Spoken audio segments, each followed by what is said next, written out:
Today we're going to be talking about how I found my new daily driver, and why I decided to switch from a Honda to a Volvo. How did I even get this car in the first place? I'm going to tell you the story of how I picked up my daily driver. Obviously, I was having a lot of issues with my Honda Accord. That's no surprise to anybody. You guys have seen a lot of the content I posted over the last few months, and of course this year on my YouTube channel.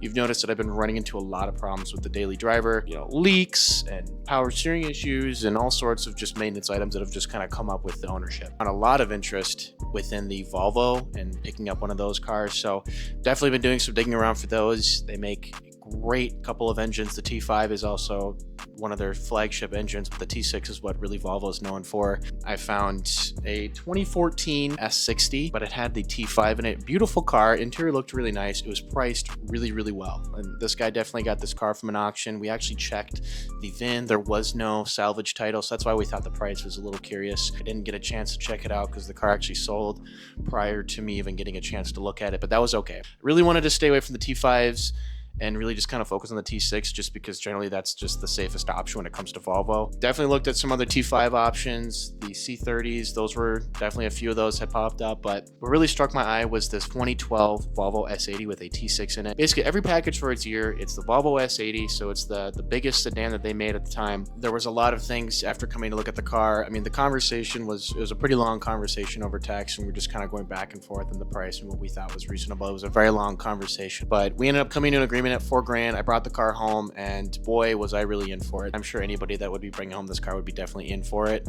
big time if they didn't have the patience and the willingness to actually do the work themselves. It would definitely cost a fortune to get this car back on its feet like it is today. I wasn't really scared of owning this car. I know what it takes to own a Volvo based off of what I've read online and what others have shared with me.